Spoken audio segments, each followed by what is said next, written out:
Thank you and welcome back to the second segment of the show for today. We're talking to Reverend Daniel Hayes and Brother Richard Coure from John Wesley United Methodist Church, we might add, because I think that both of you play significant roles in terms of your church experiences dealing with these youth and their aspirations and et cetera. And so what we'd like to do now, Brother Coure, is to have you to start us off by giving us some information in reference to what you have done over the many years in terms of dealing with young people and how some of the things that you do. Well, first of all, I was a wellness teacher at East and Whites Creek High School, and we dealt with various type of topics about sexuality and dealing with conflict resolution and dealing with drugs and various other topics. And I've experienced firsthand how violence in our community, along with drug use, has contributed to where our young people are today. Now, there's a reason for this.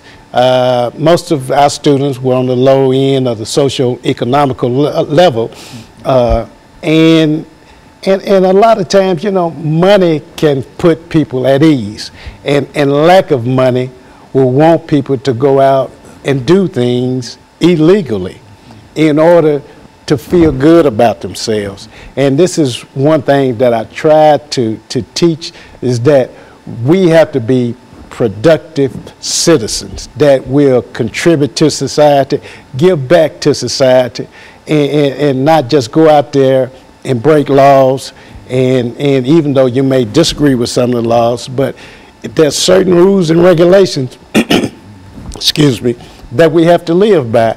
And I try to be a role model and carry myself as a head football coach and have rules and regulations for my football team, and said these rules will apply to society. Now, if you can learn to live under these rules, you should be productive as you go out and when you graduate from high school, start a family, and be a role model of your own.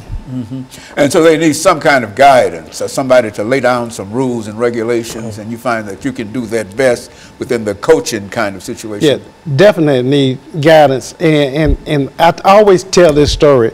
We had an athletic banquet at Whites Creek, and we had Joe Gillum Sr., he's former coach, head coach at Tennessee State University.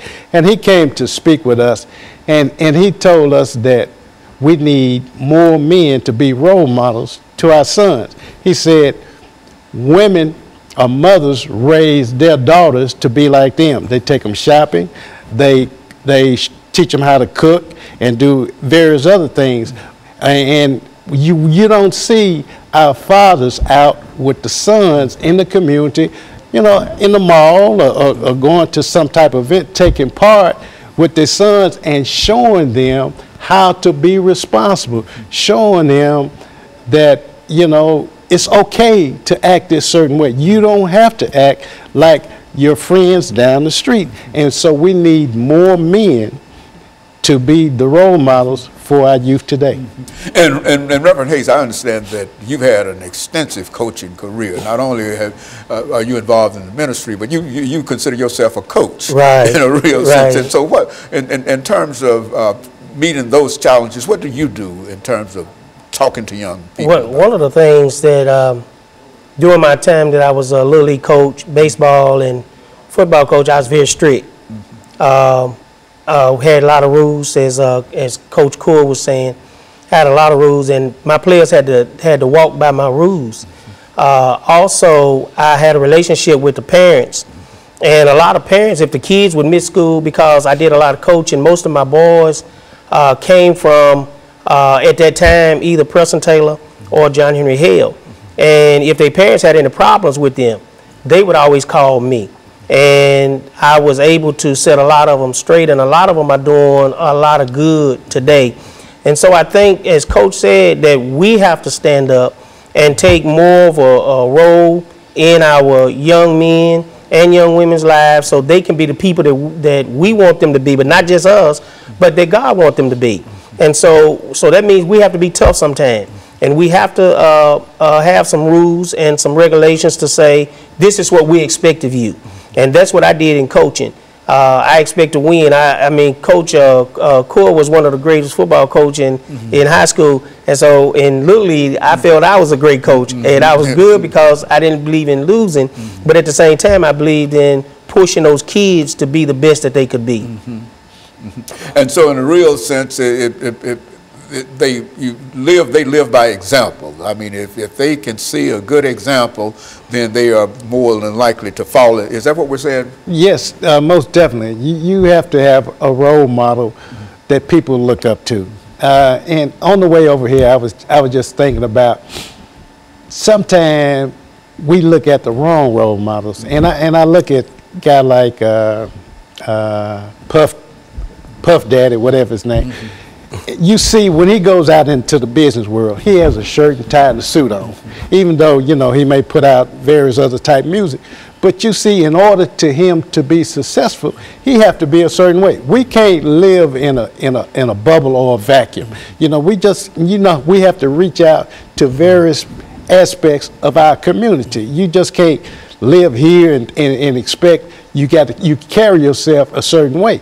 You know, there's sometimes that, you know, you can relax and let your guard down and hang out with your buddies, but when it's time to go out there and in the professional world, you have to be able to communicate and present yourself in a professional manner. The crunch time, is that what we're talking about for the most part? There's certain things that you have to know, and certain activities and certain actions that you have to be able to take. Is that and you have to also be willing to go the extra mile, because kids are looking for someone to lead them. They're looking for someone to show them the right way. Or they need someone. Or they most definitely need someone. You know, when people would when I was coaching Little League baseball at White City Park, and my team, I could walk off and go talk to other coaches and tell my team to sit on the hill. I knew my boys was going to sit on the hill, because if they came off the hill or they did something wrong, they knew they were going to be running about 10 laps at the next practice, because we believed in trying to teach them the right way. And that's what we have to do, go step back now and teach our kids nowadays to do things the right way so they can be all that they can be.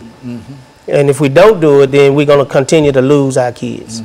And of course, we're getting ready for this second commercial break, Brother Coure. And when we come back, we'll have an opportunity to get into a program, Reverend Hayes, I think that you have dealing with young people. And we'll be back with our audience following this short commercial break.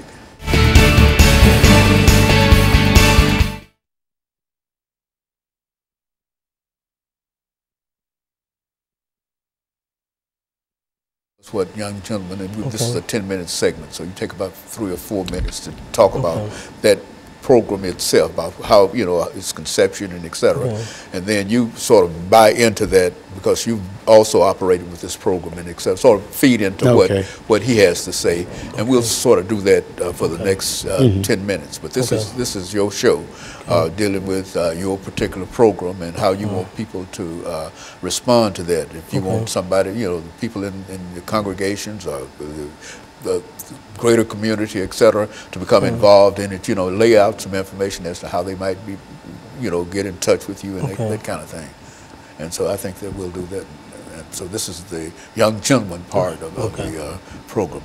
As a matter of fact, I can remember we did a whole show on young gentlemen at one time, and that was a lot of excellent. That's the same program. Yes. I thought that was the same program. Yeah, just revitalized and certainly it's the same program, because it's the same problem. Right. Yes, the same problem. You know. Yeah. So this is a young gentleman. Yeah, you can just, you know, how you started the program, and, you know, give us a full story in reference to it, and you help him along with it, and then so we've got 10 minutes here, back and forth here. But I think this is basically what we wanted to try to achieve with this. 30 seconds out.